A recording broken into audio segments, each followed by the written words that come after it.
Hello students, welcome to core classes. Students, आज की video में CHE 02 यूनिट नंबर 9 और जिसका नाम है एलिमेंट्स ऑफ ग्रुप 16 हम स्टार्ट करने जा रहे हैं।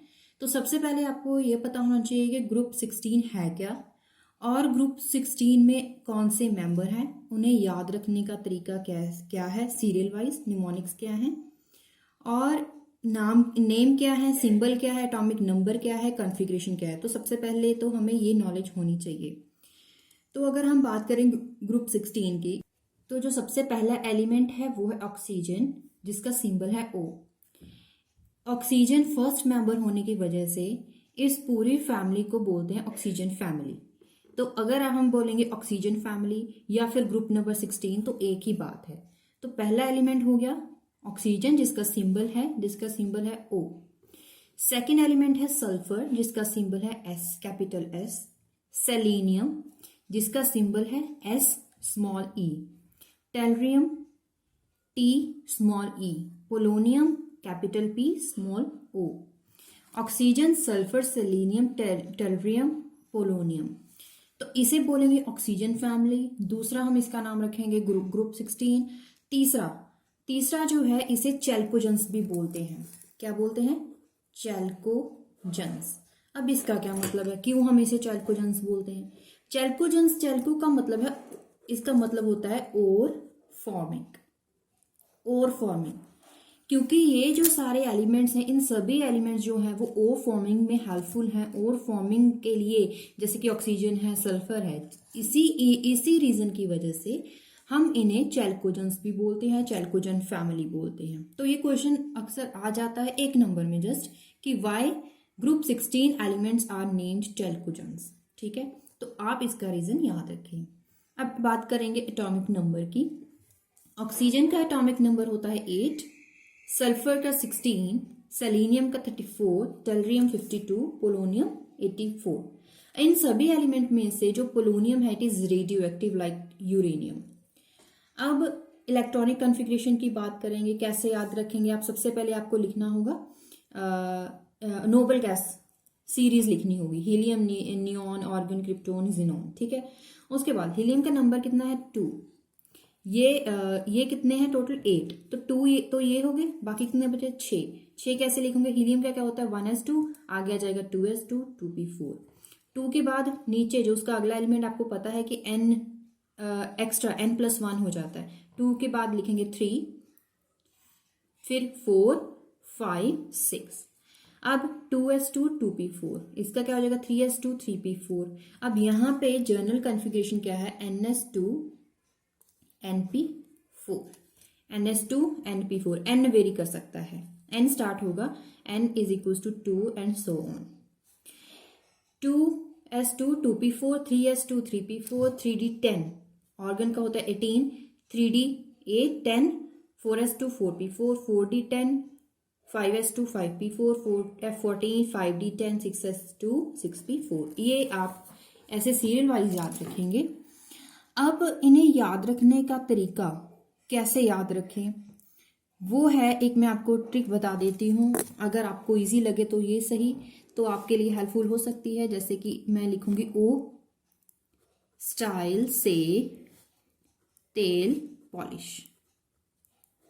ओ स्टाइल से तेल पॉलिश। ओ का मतलब क्या है? ऑक्सीजन। स्टाइल मतलब S, सल्फर। से Se मतलब सेलेनियम। Te मतलब कि टेलरियम। Po मतलब कि पोलोनियम।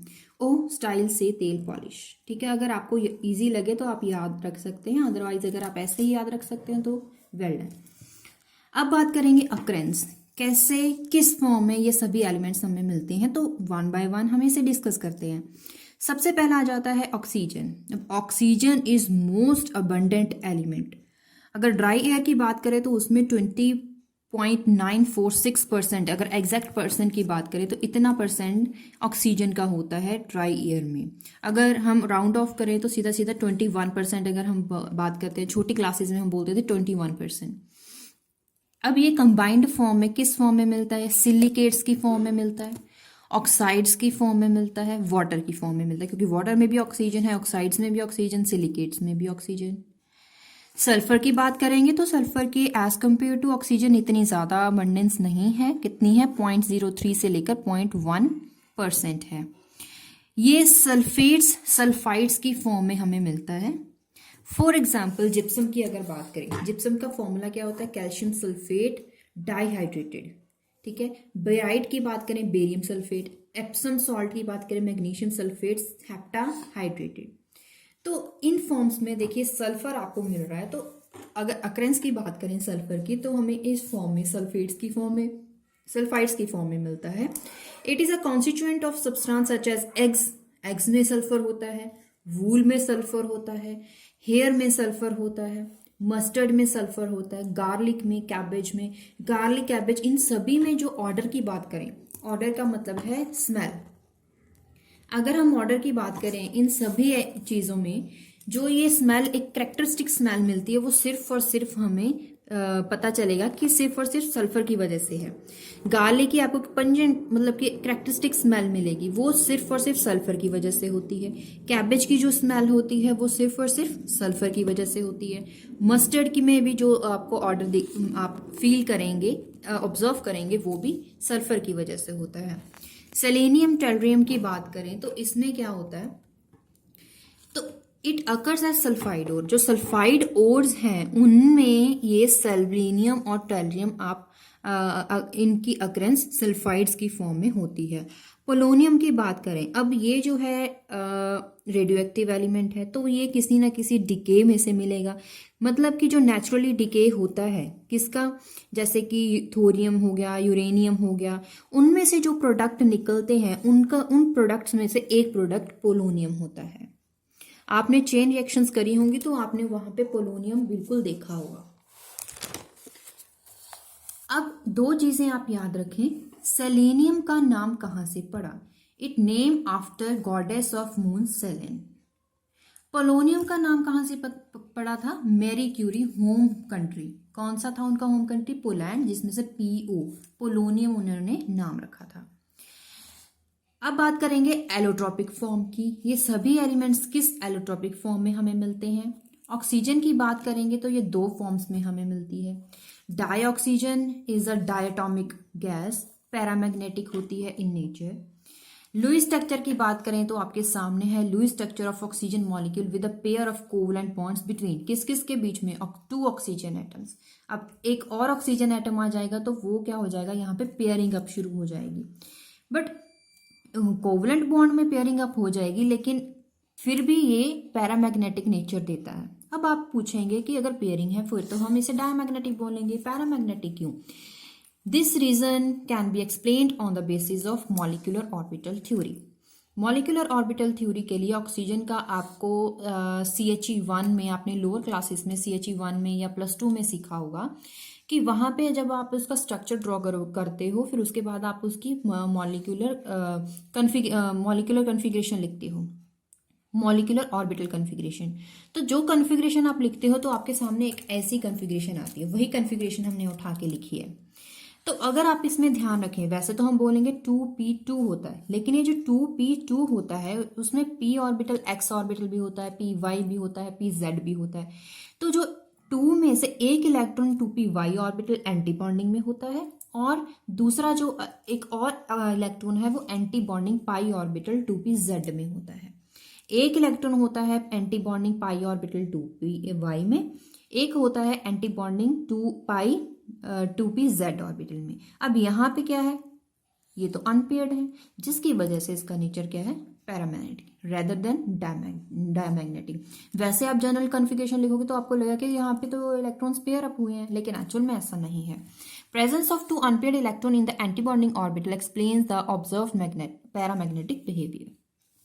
अब बात करते हैं डायटोमिक मॉलिक्यूल के बाद आ जाता है ट्राइएटोमिक मॉलिक्यूल, जिसे हम बोलते हैं ओजोन। ओजोन का तो आपने बहुत मतलब अच्छे से आपको पता होगा कि ओजोन हमारे लिए कितनी हेल्पफुल है, इन्वायरमेंट के लिए कितनी हेल्पफुल है।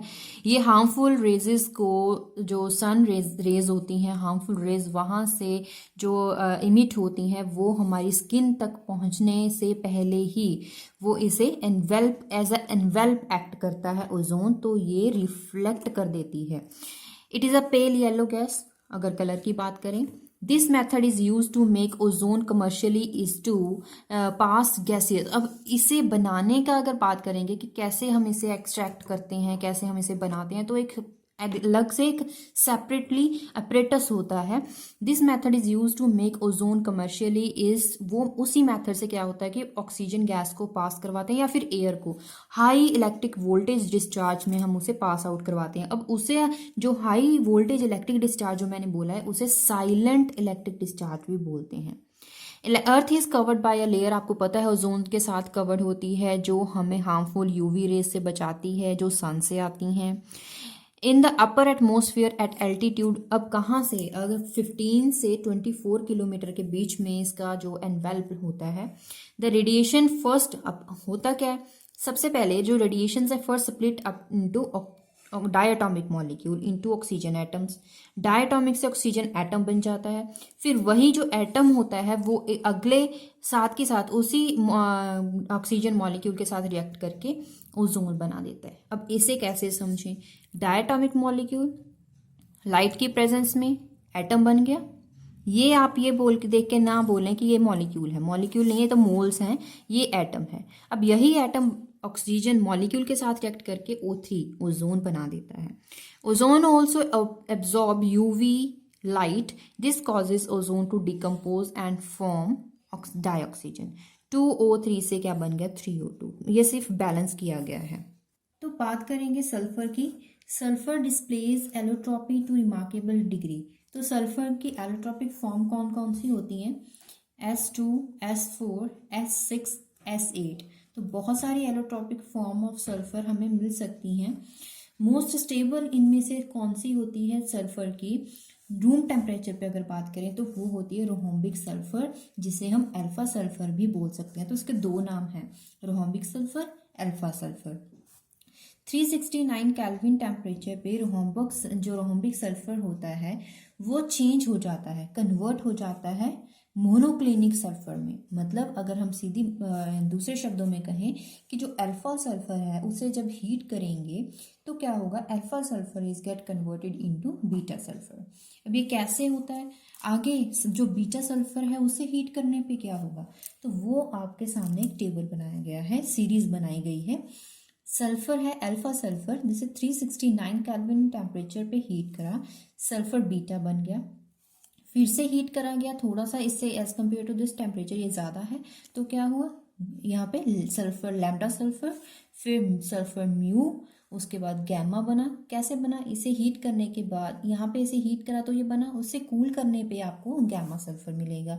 हाई टेम्परेचर पे हीट करने पे आपको सल्फर 8 मिलेगा, फिर सल्फर 6 मिलेगा। हाई टेम्परेचर पे हीट करते जाओ तब आपको एक मोनो एटॉमिक सल्फर मिलेगा। तो ये है एक सीरीज कि जिससे आपको इजीली याद हो सकता है कि कितने टेम्परेचर पे हीट करने पे, या फिर सिर्फ आप याद रखें पर्टिकुलर टेम्परेचर याद नहीं होता है तो सिर्फ आप इतना याद रखें कि किससे हीट करने पे कितना, कौन सा हमें कौन सी एलोट्रॉपिक फॉर्म ऑफ सल्फर हमें मिलती है। एक बात याद रखें कि जो म्यू सल्फर से कूल करने पे गैमा सल्फर मिलता है। तो यहाँ पे एक सल्फर 8 का स्ट्रक्चर बनाया गया है, क्राउन स्ट्रक्चर इसे बोलते हैं। यहाँ पे 1 2 3 4 5 6 8 9, 3 ये है, 4 6 7 4 5 6 7 8, सल्फर 8। तो S8 है जिसे हम क्राउन स्ट्रक्चर भी बोलते हैं। तो क्राउन की शेप में अगर बॉन्ड एंगल की बात करें, ये जो सर्कल्स आपको दिखाई दे रहे हैं ये होलो सर्कल्स का मतलब है कि यहाँ पे क्या है सल्फर।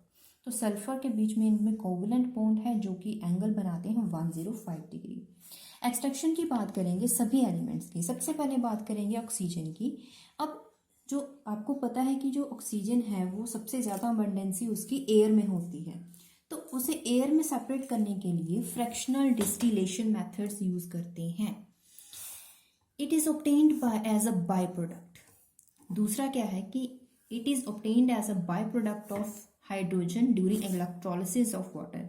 जब वाटर इलेक्ट्रोलिसिस प्रोसेस होता है, कब, जब हैवी वाटर बनाया जाता है तब एक बाय प्रोडक्ट मिलता है, दो बायो प्रोडक्ट, एक तो हो गया H2, तो दूसरा क्या बन जाता है O2 मिलता है हमें। तो वहाँ से भी हम इसे एक्सट्रैक्ट कर सकते हैं।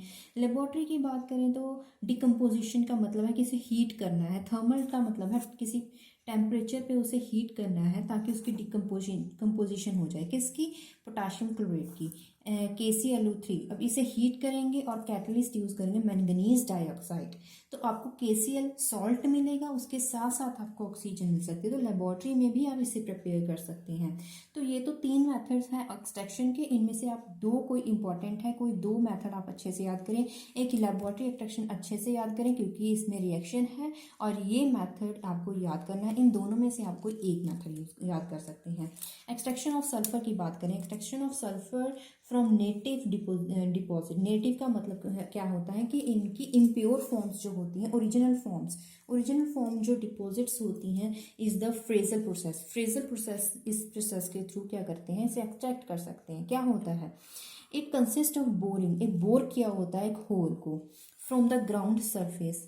नीचे आपकी बुक में एक डायग्राम बनी होगी, आप वहाँ पे देखें और इसके साथ साथ ये समझें तो आपको इजीली समझ आ जाएगा। It consist of boring a hole from the ground surface to the sulphur bearing calcite deposit.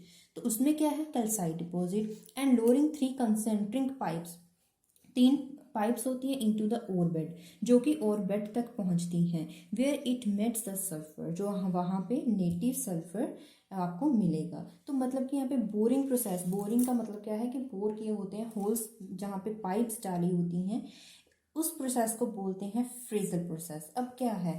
Compressed, यहाँ पे अगर मैं बात करूँ आगे है, compressed hot air is pumped down. अब हॉट एयर है जो कि pump down through the inner most pipe. जो 3 पाइप्स जो मैंने बात करी, उनमें से जो सबसे अंदर वाली पाइप है उसमें क्या डाली जाती है? हॉट एयर, जिसे कंप्रेस किया होता है लोअर टेम्परेचर प्रेशर पे। When a frothy mixture of molten sulfur water and air is forced to the surface through the middle pipe, जिससे अब इससे क्या होगा? क्यों हॉट एयर को पंप किया जाता है? हॉट एयर को पंप किया जाता है स्पेशली कंप्रेस करके, मतलब कि हाई प्रेशर पे करने का मतलब क्या होता है? इसका रीज़न ये है ताकि जो मोल्टन सल्फर है जो उसके नेटिव फॉर्म है उस पर प्रेशर अप्लाई हो, उसे फोर्स मिले, उसे इतना फोर्स मिल जाए हॉट एयर की वजह से, प्रेशर की वजह से, ताकि जो सल्फर है वो सरफेस ऑफ अर्थ पे आ जाए through the 2 of those pipe, जिनमें हम एक मिडल पाइप बोलते हैं। 3 पाइप थी, एक पाइप में क्या डाला गया? Hot air. तो जो मिडल वाली पाइप है उसमें से निकल के आ जाता है सल्फर, वहाँ से आप उसके बाद एक्सट्रैक्शन मेथड यूज़ करें और एक्सट्रैक्ट कर सकते हैं। सेलेनियम टेलरियम की बात करें तो उसमें क्या है? Obtained in concentration form from anode mud, obtained in the electrolytic refining of copper. जब आप कॉपर रिफाइनिंग इलेक्ट्रोलिसिस प्रोसेस के थ्रू करते हैं तब आपको ये मिल जाएंगे दोनों। It is made artificially by neutron. अब जहाँ पे पोलोनियम की बात है तो इसका मतलब क्या है कि चेन रिएक्शंस की बात करेंगे। कोई भी ऐसी चेन रिएक्शन लिख दें जिसमें पोलोनियम मिलता हो, वही क्या हो जाएगा? इससे एक्सट्रैक्शन मेथड हो जाएगा। तो जितने भी आपने न्यूक्लियर केमिस्ट्री में रिएक्शंस पढ़ी हैं उनमें से अगर कोई किसी भी रिएक्शन में पोलोनियम एज अ प्रोडक्ट मिलता है तो आप वो रिएक्शन लिख दें। यूजेस की बात करेंगे 1 बाय 1। सबसे पहला है ऑक्सीजन की ही बात करेंगे। It is an important oxidant. आपको पता है कि ऑक्सीडाइजिंग एजेंट की तरह भी इसे यूज़ करते हैं वेरियस एनर्जी जनरेशन प्रोसेसेस में through the combustion of wood. मतलब क्या है? ऑक्सीजन कहाँ पे यूज़ होती है? कंबशन ऑफ वुड और फॉसिल फ्यूल्स में।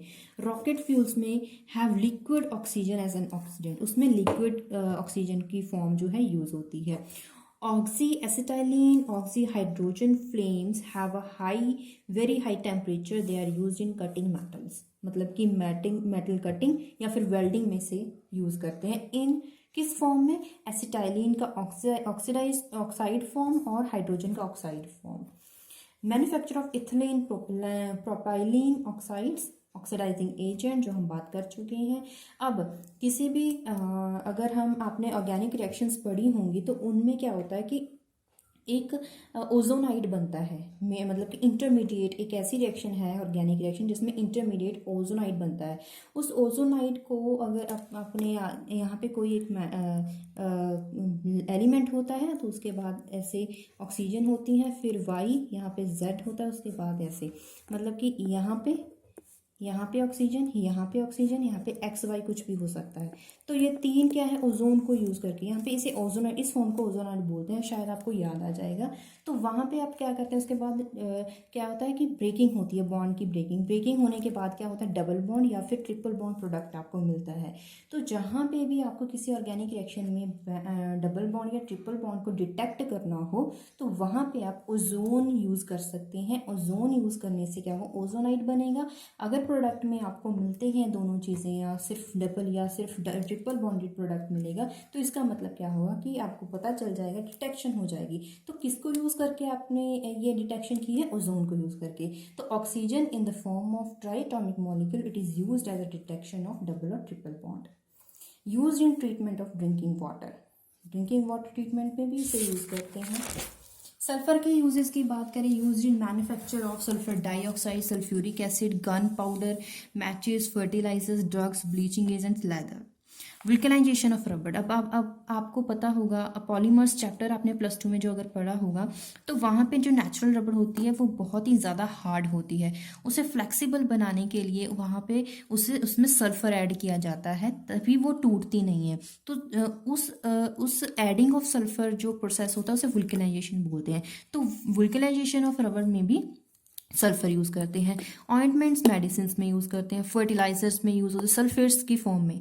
तो जितने भी फर्टिलाइजर्स हैं वो ऑलमोस्ट सल्फेट्स की फॉर्म में होते हैं, तो वहाँ पे भी यूज़ करेंगे। पेंट, प्लास्टिक, डिटर्जेंट, सोप्स में, पेट्रोलियम रिफाइनिंग में इसका यूज़ होता है। सेलेनियम की बात करेंगे, ग्लासेस का डीकलराइजेशन, का कलर ख़त्म करना हो, एज अ कैटालिटिक एजेंट हम इसे यूज़ करते हैं। फोटोकॉपिंग प्रोसेस ऑफ ज़ेरोग्राफी से यूज़ करते हैं। डाइऑक्साइड्स की जो इसकी फॉर्म है उसे यूज़ करते हैं as an oxidising agent in various organic reactions. Tellurium की बात करें, tellurium it is use as an additive to steel में यूज़ करते हैं। क्यों? ताकि उसकी डक्टिलिटी को इंक्रीज किया जा सके, एनहांस किया जा सके। Cracking of petroleum, colouring material for glasses. तो देखिए दोनों का मतलब यहाँ पे देखिए, डीकलराइजेशन के लिए आप यूज़ करेंगे सेलेनियम, कलराइजेशन के लिए आप यूज़ करेंगे टेल्रियम। पोलोनियम का तो आपको पता है, जितने भी आप सीधा बोल सकते हैं कि जितनी भी न्यूक्लियर केमिस्ट्री है उसमें polonium as a by product मिलता है, इसे यूज़ भी कर सकते हैं, कोई भी रिएक्शन भी लिख सकते हैं। तो बात करेंगे फिजिकल प्रॉपर्टीज़ की। तो जो फिजिकल प्रॉपर्टीज़ है इसकी जनरल कॉन्फ़िगरेशन की बात करें तो वो है NH2NP4। अब जितने भी, अब यहाँ पे है NP4, अगर इसे कंप्लीट करना हो तो इसमें कितने इलेक्ट्रॉन्स चाहिए, सिर्फ 2 और इलेक्ट्रॉन्स चाहिए। अगर ये NP में 2 और इलेक्ट्रॉन आ जाएं तो यहाँ पे it will become stable noble gas configuration. तो इसका मतलब ये हुआ कि ये सभी के सभी एलिमेंट, जो पूरी फैमिली ऑक्सीजन फैमिली के एलिमेंट्स हैं, these elements tend to attain stable noble gas configuration by gaining 2 electrons to fulfil NP6 orbital.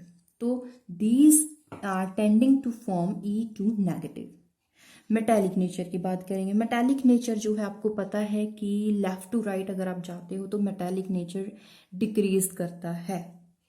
क्यों? क्योंकि अगर आप लेफ्ट साइड में देखोगे पीरियोडिक टेबल सभी के सभी मेटालिक हैं, सेंटर में मेटालॉइड्स हैं जहाँ पे डी ब्लॉक आ जाता है। तो राइट साइड में ऑक्सीजन फैमिली तो राइट साइड पे है, ग्रुप नंबर 16, तो वो ऑलमोस्ट वहाँ पे मेटालिक नेचर कम होता है। And metallic nature is increases with atomic number.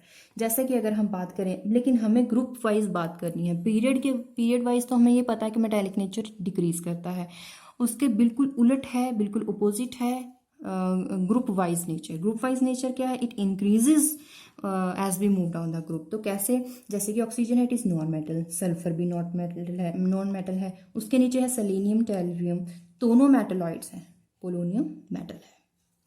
Density, melting point, boiling point, covalent nature, ionic radii, पूरा का पूरा जो ये सारे की सारी प्रॉपर्टीज़ हैं, these are increases along the group, और इनमें कोई वेरिएशन नहीं है, ग्रेजुअली इंक्रीज करती हैं। इसीलिए हमने इसे एक ही बार में लिखा कि इंक्रीजेज अलोंग द ग्रुप, आपको इतना याद हो। Oxygen exist as diatomic molecule, sulphur S8 polyatomic molecule, selenium भी पॉलीएटॉमिक मॉलिक्यूल की फॉर्म में एग्जिस्ट करता है।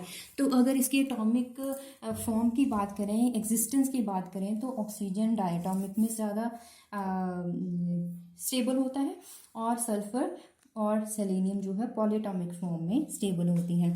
Atoms are bonded with covalent bonding with high due to high dissociation energy. जो ये कोवलेंट बॉन्डिंग है क्यों है विद हाई डिसोसिएशन एनर्जी, उनकी डिसोसिएशन एनर्जी क्योंकि बहुत हाई होती है। बॉन्ड एनर्जी की बात करें, double bond, single bond, triple bond, सभी जो ऑक्सीजन डबल बॉन्ड है उनकी बॉन्ड डिसोसिएशन एनर्जी आपके सामने लिखी हुई है। सिंगल बॉन्ड की इससे कम है, तो दोनों में से किसकी ज़्यादा है? डबल बॉन्ड की। इसी की वजह से जो ये डायटॉमिक मॉलिक्यूल है उनमें डबल बॉन्ड सिचुएटेड होता है। क्योंकि अगर दोनों की बात करें कि दोनों के बॉन्ड एनर्जी को कंपेयर करेंगे तो आपको पता चलेगा कि जो डबल बॉन्ड है it is 3 times stronger as compare to single bond. तो double bond is 3 times stronger than single bond oxygen. Sulphur, इन दोनों की बात करें तो इनमें भी यही केस है सेम। तो इसका मतलब क्या है? तो देखिए यहाँ पे कि डबल बॉन्ड्स ज़्यादा स्टेबल हैं। ये क्वेश्चन आ जाता है तो आपको रीज़न क्या देना है? Bond dissociation energy, bond energy का आपको रीज़न देना है। आयनाइजेशन एनर्जी वैसे तो आपको पता है कि अलॉन्ग ग्रुप आपको पता है डिक्रीज करती है। क्यों डिक्रीज करती है? क्योंकि नंबर ऑफ शेल इंक्रीज करते रहते हैं as we move down the group, और जो न्यूक्लियस और वैलेंस शेल होता है उसमें डिस्टेंस इंक्रीज कर जाता है, जिसकी वजह से न्यूक्लियस इफेक्ट जो होता है वो डिक्रीज कर जाता है, और उसी की वजह से आउटर मोस्ट इलेक्ट्रॉन को रिमूव करवाने के लिए एनर्जी कम चाहिए होती है। तो इसका मतलब आयोनाइजेशन एनर्जी साइज पे डिपेंड करती है, जितना बड़ा साइज उतनी कम आयोनाइजेशन एनर्जी। और बिल्कुल ऐसा ही है इलेक्ट्रोनेगेटिविटी, जितना कम साइज उतनी हाई इलेक्ट्रोनेगेटिविटी। ये रीज़न हम आपको पिछले चैप्टर्स में बता चुके हैं, वही सेम रीज़न आपको बताना है यहाँ पे भी। और दूसरी बात कि इनमें जो डिक्रीज है वो ग्रेजुअल डिक्रीज है, तो इसमें वेरिएशन नहीं है बाकी ग्रुप्स की तरह, तो इसीलिए डायरेक्ट लिख दिया गया। ऑक्सीडेशन स्टेट की बात करें, oxygen is second most electronegative element. सबसे पहला कौन सा है मोस्ट इलेक्ट्रोनेगेटिव एलिमेंट? फ्लोरीन है। फ्लोरीन के बाद क्या है? ऑक्सीजन का नंबर आता है। It has tendency to accept 2 electron, जिसकी वजह से इसकी ऑक्सीडेशन स्टेट -2 होती है। पॉजिटिव ऑक्सीडेशन स्टेट बहुत ही कम कंपाउंड्स में आपको मिलेगी, जैसे कि फ्लोराइड्स की फॉर्म में। Tendency to form divalent anion, divalent anion जो टेंडेंसी है वो अगर हम बात करें, ये तो सिर्फ और सिर्फ ऑक्सीजन की बात थी, बाकी एलिमेंट्स की बात करेंगे तो इट इज़ डिक्रीजेज। ऑक्सीजन में तो ज़्यादा है, सल्फर से लेकर पोलोनियम तक डिक्रीज करती है। क्यों? Due to increase in size and decrease in electronegativity. तो ये भी क्या हो गया? रीजनिंग पॉइंट हो गया, यहाँ इसके बेसिस पे भी क्वेश्चन आ जाएगा। सल्फर, सेलेनियम, टर्टियम की बात करेंगे, these have tendency to show covalency with formal charge। कितना ऑक्सीडेशन स्टेट? 2, 4, 6, सारी की सारी पॉजिटिव। हायर के कौन कौन सी स्टेट्स होती हैं? +4, +6 इसकी हायर ऑक्सीडेशन स्टेट है। So these element electrons are unpaired and promoted to vacant d orbitals. p pi d pi bonding, p pi d pi bonding जो है, अगर हम बात करें बॉन्ड्स की, सल्फर और ऑक्सीजन के बीच में जो बॉन्ड है वो बहुत कम होता है एज कंपेयर टू जितना हम एक्सपेक्ट करते हैं। Bond between sulphur and oxygen are much shorter as expected for a single bond between them. Pi bond is formed by overlap. Pi bond कैसे बनता है? ऑक्सीजन का p ऑर्बिटल, सल्फर का d orbital. p pi d pi क्यों बोलते हैं? क्योंकि ये है ऑक्सीजन का, ये है सल्फर का, तो ये दोनों जो ऑर्बिटल हैं अगर ओवरलैप करते हैं तो उस टाइम ये बॉन्ड बनता है। अब बात करेंगे एक्सरसाइज की, क्योंकि हमने सबसे पहले सीखा टेबल, फिर हमने जनरल प्रॉपर्टीज़, फिर फिजिकल प्रॉपर्टीज़ की हैं, तो उसके बाद देखी कुछ exercises. On the basis of molecular orbital diagram given for oxygen molecule find out the number of unpaired electrons in the following. कैसे? इनमें क्या करोगे आप? इलेक्ट्रॉनिक कन्फिग्रेशन लिखें। 1 पॉजिटिव है, इसका मतलब है इनमें से एक इलेक्ट्रॉन माइनस कर दें, बाकी जितने अनपेयर्ड बचेंगे आप उतने लिखेंगे। क्योंकि आपको पता होगा 2p2 लिखा होता है ना, तो 2p2 में एक इलेक्ट्रॉन निकल जाएगा तो 2p1 बच जाएगा, तो यही अनपेयर्ड इलेक्ट्रॉन है।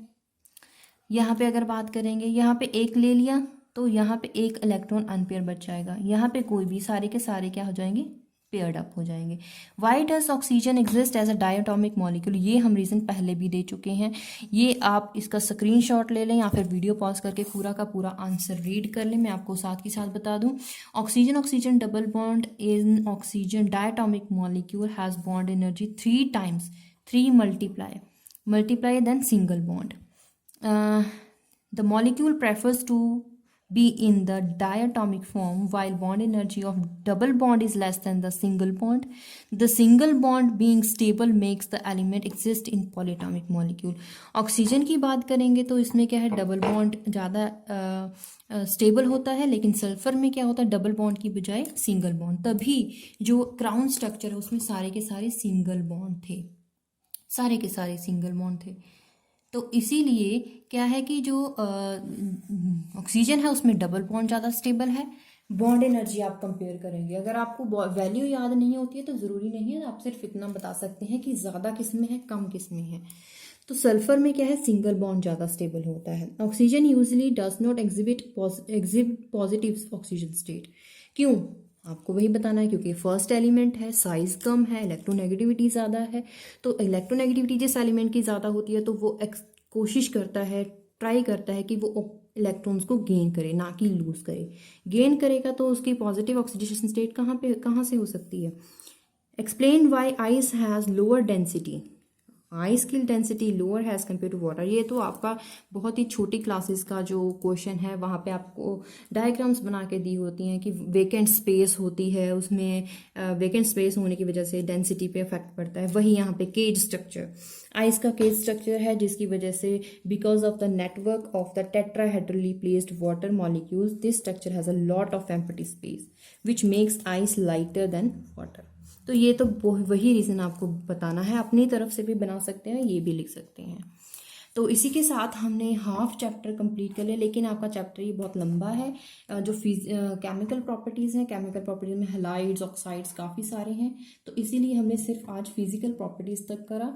अगर आपको इस वीडियो में कोई डाउट है, यहाँ पे आपने डबल बॉन्ड ज़्यादा स्टेबल था, यहाँ पे लेकिन सिंगल बॉन्ड ज़्यादा स्टेबल है, तो ये जो रीज़न हैं आपको रीजनिंग क्वेश्चन में आ जाते हैं। तो अगर आपको इस वीडियो में कोई डाउट है तो ज़रूर पूछें और इस पर आप रिवीजन करें, और जल्दी से जल्दी अगली वीडियो भी आ जाएगी, लेक्चर वीडियो, और साथ ही साथ आपको इम्पॉर्टेंट पॉइंट्स बताते जाएंगे।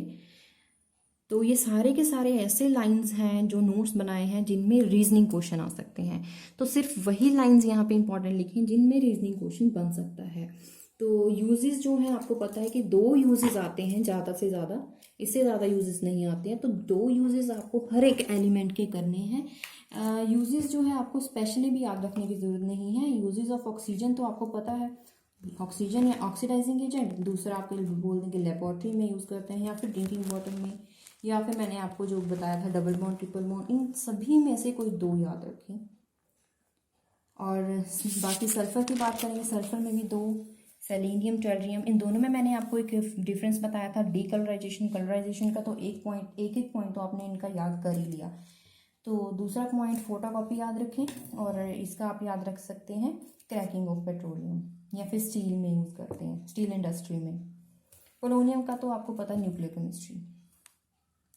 फिजिकल प्रॉपर्टीज़ तो इतनी इसकी ईजी है क्योंकि इसमें कोई वेरिएशन नहीं है, ग्रेजुअल इंक्रीज ग्रेजुअल डिक्रीज है, तो आपको याद रखने में इजी होगा। इसमें रीजनिंग क्वेश्चन ज़्यादा नहीं बनेंगे, अगर बनेंगे तो आपको रीज़न देना, कोई रीज़न जनरल जो रीज़न होते हैं वही देने होंगे, जो आपको पिछले जो पीरियोडिक टेबल के अकॉर्डिंग है वही रीज़न आप इसमें दोगे।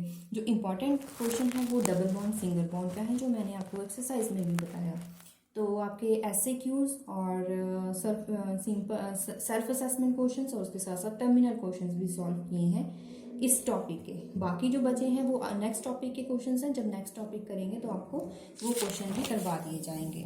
तो keep watching this channel call classes. Thank you.